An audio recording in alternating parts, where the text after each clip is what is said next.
everyone. Adrian from Audio Excellence Canada, Vilip on the other side, and Angus the Beef. I keep calling him Angus the Beef because that's the only way I can remember his name. I've gotten to a point where I can't remember people's names. It's terrible. It's so terrible. Anyway, Angus is controlling everything and doing a great job. Incidentally, if you don't like what he does as far as editing, the snarky remarks and so on, exactly, tough, because I actually find them quite funny. Although I've told him to tone it down just a little bit. Especially when it's about me. That's right, just a little bit. But anyway, it's all in good fun. And while I remember, please like, subscribe, turn on the notification, and do it early because apparently this helps with the YouTube algorithm. And as regular watchers know, the money that we get from YouTube, we match and we donate to the Salvation Army. Also, before I forgot to create that list. I meant to, and I totally forgot. We'll do it the next video. A shout out to all you wonderful, generous people who've donated so much money to get I can't believe the number humble of people playlists. Yeah, thank you so much for that. We're just grateful and indeed very humbled by the generosity of our viewers. Thank you so much. And speaking of that, while I remember, if you like a copy of our playlist, $10 for me. Vilip is $20. He's more expensive. Certainly, we ask you to. My playlist is shorter. To charity, not to us. That's right. Donate to your favorite charity, not to us. Obviously, we ask you to donate generously as much as you feel comfortable. Scan your receipt, email it to info@audioexcellence.ca, and we'll happily share with you our title playlist. No backsies. What? No backsies. Once you donated, you cannot. That's right. If you're disappointed with our playlist, again, tough. Tough, exactly. Unless your charity decides to give you your money back.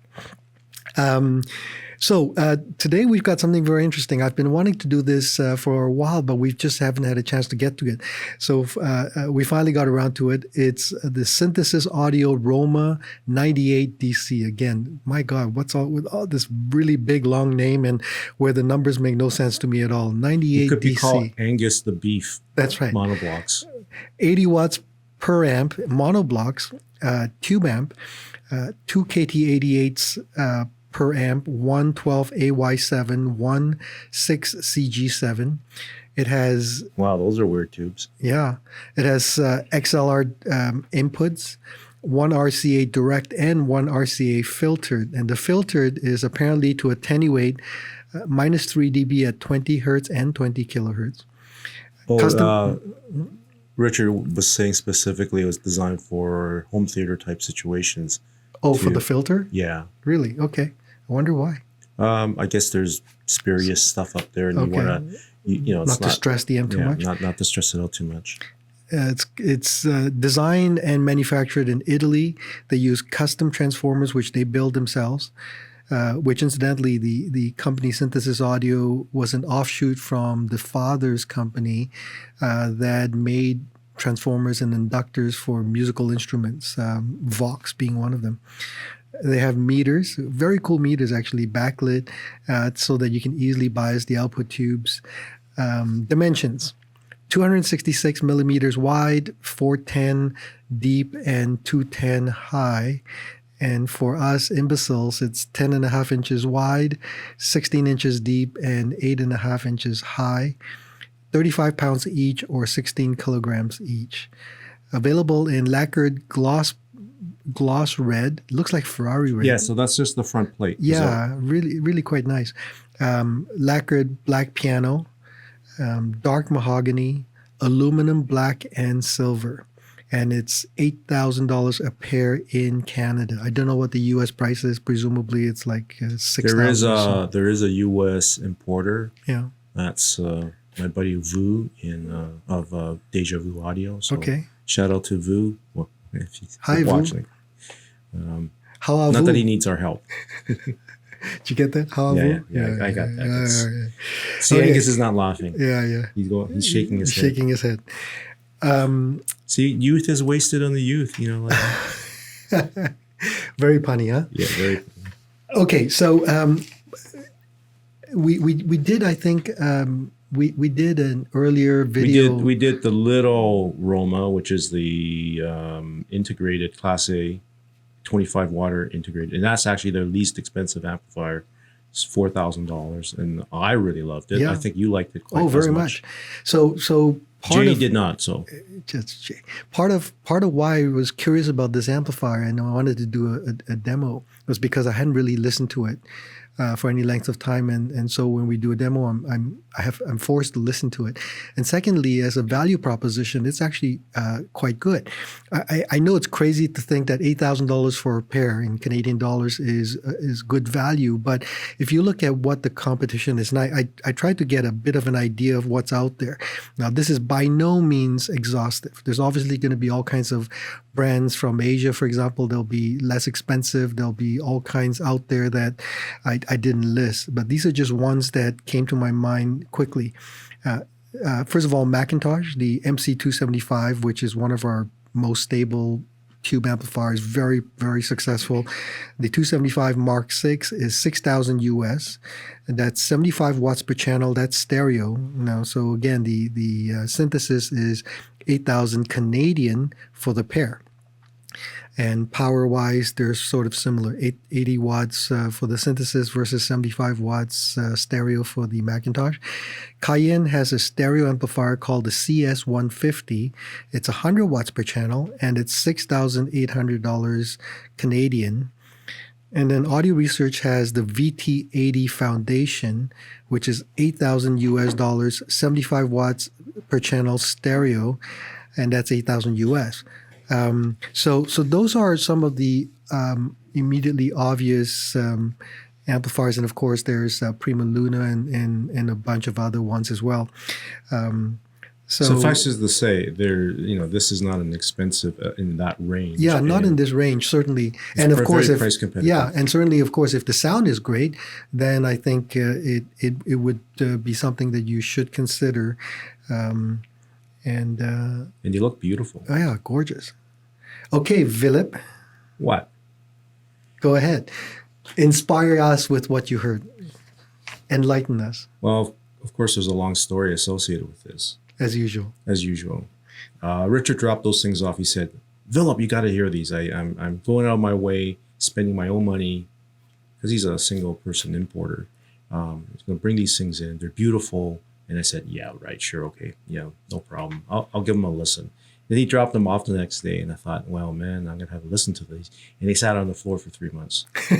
Well, there was a bit of a thing called a pandemic that kind of got in the way. So we got very busy, and I didn't really have time to sit and listen to them. And when I say sit and listen, basically it means setting it up in a system that I know relatively well, and then actually sitting down and spending hours upon hours, enjoying what it is and to understand it and to break it in a bit. And we listen from the very beginning when it has no hours to after a couple of days, and we have to keep it running. And so it's not easy to do with the tube amp. You can't leave it really running overnight. You don't want to run it continuously for any length of time longer than 10 hours or 15 hours, something like that. Or God forbid it catches fire like a we're line not I here. brought in a number of years ago. Whose Story. Whose name we will not, be divulged. So finally, Adrian put the hammer to me and said, "We got to test this. We want to say something about it." Plus, Richard wanted our thoughts. So yeah.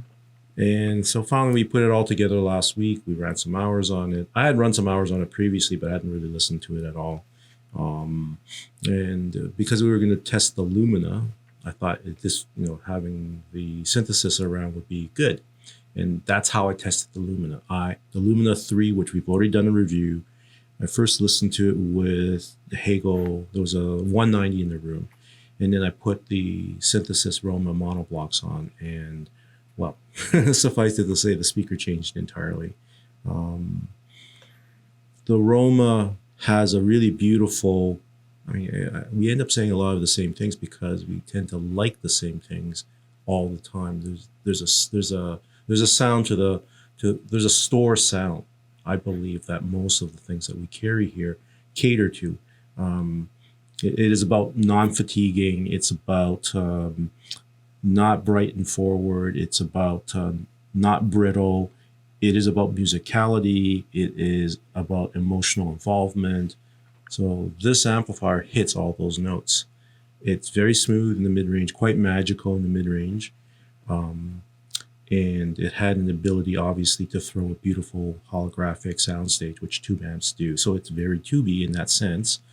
The highs were delicate and extended without being forward or bright or, analytical in any way, shape, or form. And surprisingly, the bass, for most tube amps, you don't really get great bass. But this amp actually has a fair bit of modernity in the bass presentation. It's quite solid. It's fairly well extended. It's not heavy. It's pretty pervasive, which I found surprising, given that the little 25 water did not quite do basses in the same way. So it was a good combination of having that kind of like subtlety that we all like, in that it's not shouty, but at the same time, it seemed to be pretty well full spectrum in a really neutral, balanced, focused sort of way. Yeah. This is terrible. Did I leave It's anything for you? No, we can end it now. It's virtually everything that he said. And again, as usual, we don't discuss before we turn on the cameras. I said a few extra things to you this time. I said I really liked it.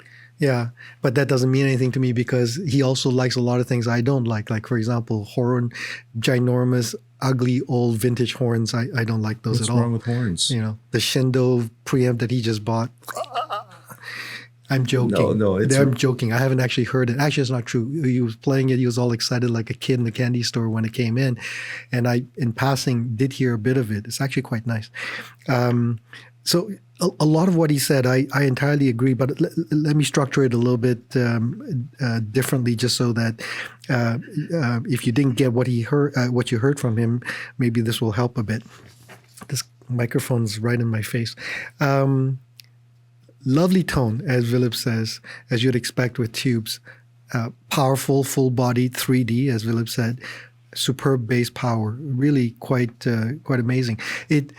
In some respects, it's like the Conrad Johnson Premier One, but better, but grown up. Yeah, grown up, right? Yeah. More refined, modernized. It's very much that kind of a way. Big soundstage, as Vilip said, intimate with very nice depth. Sweet highs, airy, like you said. We didn't actually discuss any No, of this. none of this, right? But I did have a couple of cons. Okay. One was I didn't. So I also, one of the ways that I do my listening, when I get all excited, sometimes I say to myself, maybe it's just psychologically a situation where, I'm in the right mood and, just get caught up with all of this. So let me just compare just to sort of know if in fact it is what I think it is. So I connected it up to a Hagel and also a Macintosh solid state amplifier. And certainly, as I said to Vilip the other day, we were talking about the Lumina speakers, and I said with the Cayenne, the Lumina was beautiful, very, very emotionally engaging. And then when I switched over to Hagel, everything was better, but it was no longer as engaging. It's like objectively you can tick all the boxes and say, yeah, it's better here, it's better there, and so on. But then the musicality that wanting to keep listening had somehow disappeared. So on the one hand, I would not by any means say that the Lumina wasn't a great match with the Hagel. It actually is. I guess it's just for our tastes, the Cayenne was, for me anyway, better. And in this case, it was sort of the same thing. When I switched over to Hagel, wow, more transparent, darker background, deeper soundstage, sharper image placements, all the audiophile stuff that I could just go through a checklist and go, wow, this is great, this is good, this is good. And then when I switch over back to the synthesis, I went, this is nice. But isn't that typical of tube amps? Well, it is in many tube amps. Oh, I shouldn't say many. There are some tube amps I just, wouldn't care to listen to because it muddies too much and just doesn't do it for me. But this one does. One of the highest praise I can give to anything is typically that I want to keep listening. And I did. I started exploring. You know how when you, with our playlist, you can also choose suggestions that it comes up with, and you can try different things. And so I was going down this rabbit hole of all kinds of different music. And then there was a point where, for some reason, Rudy Van Gelder popped in my head. So for those of you who don't know, Rudy Van Gelder is one of the most renowned recording engineers. And he does a lot of work, or he did a lot of, I don't know if he still does, did a lot of work with Blue Note. So I started going into this. Yeah, so much so that when you buy the recording, it doesn't really matter who the artist is. It's a Rudy Van Gelder. Yeah, it sounded great. I mean, some recordings had incredible spaciousness. The sound enveloped you. You were there in the recording studio. Other recordings, the music came right from the speaker. But it sounded real. It's just that it came from the speakers, and you didn't have quite the same kind of detachment. But that palpability of being very real in the room was quite amazing. And I just kept playing music piece after piece, and that's probably the highest praise I can give it. So I did discover one other really, really interesting trait of this amplifier, which I hadn't really experienced with, almost anything else. And so I started with the Lumina. And the Lumina has a kind of colored presentation that is pretty evident no matter what you put on it. It's boisterous. It's boisterous. And with the Hagel, it was definitely very much out in the forefront. So it projected out forward. And I wasn't expecting that from Sonus faber. And so I did switch amplifiers on it, and I put the synthesis on the Lumina, and the Lumina tamed a lot of that down. It created a much more natural kind of presentation. So I thought, that's very interesting. I didn't expect it to be this different. I expected the speaker to be more dominant, because the amplifiers are, generally speaking, even if they're warm and rosy, they're more neutral sounding than speakers can be. Speakers have higher distortion factors. They emphasize their own character more so over amplifiers, at least from those kind of sonic things that you can hear easily. So I put a pair of Sonetto 3s. And in my estimation, the Sonetto 3 is right in the middle of the Sonetto lineup, and it's sort of like the lost speaker. It's neither small enough or big enough. It's something that, you might do because you might be budget constrained. So it's a fairly inexpensive, like it's right in the middle. So it's $5,200 Canadian, something like that, depending on the exchange. I put that on, and I had never heard it that good before with the synthesis. The synthesis was able to elevate the performance of that speaker beyond the level that I was expecting, and it was just full blown. I couldn't stop listening, just like you. I was listening for hours on end. I couldn't understand it, but I was really, really, really enjoying it. Fast forward a couple of days, we had taken everything apart. We put stuff back in the room, and you had placed a pair of Olympica Nova 1s, which is almost like it's a 9,000 Canadian dollar speaker. And now when I use the synthesis with that, the synthesis no longer elevated the performance of it, because I believe that at that level, it's all going to be pretty good. So it's very hard to get more than what you're getting out of it. But certainly with the Sonetto, the synthesis was able to show how good it was. So that's an interesting kind of like. Well, so it's interesting you say that. So when I first listened to it was with the Nova 1s, and it sounded fine. It was very, very good, acquitted itself really well. And then I got curious. I thought, what does it sound like with other speakers? So since right off this videotaping, Vilip has a demo with a client who's coming in to listen to a pair of Dynaudio Contour 30s, a pre-owned pair, as well as comparing it with a roughly equivalent price range Sonus faber, I decided to hook up both speakers. So we have the Sonetto 5s and the Dynaudio in the room. So with the Dynaudio, it brings the Dynaudio up to life where, so again, this is one of those things where Vilip and I never really discussed this, but independently, when we did have a conversation about it, we agreed. And then Angus independently also heard the same thing. So for years, I felt that Dynaudio overall tonality-wise was quite neutral, but didn't have a lot of microdynamics microdynamics, didn't have a lot of life in it. And so I was not all that It needs impressed to be with it. pushed pretty hard. Yeah, I was never that impressed with it. But with the synthesis, No problem. It was Nice. like, boom. nice. I was like, wow, I could live with this. This is much better than what I thought It's before. not faint praise, not really. Yeah. Then with the Sonetto 5, Sonetto 5 is one of my favorite speakers under $10,000. It's got a great combination of powerful bass, punchy in the 40, 50 hertz range, so it can really rock out well.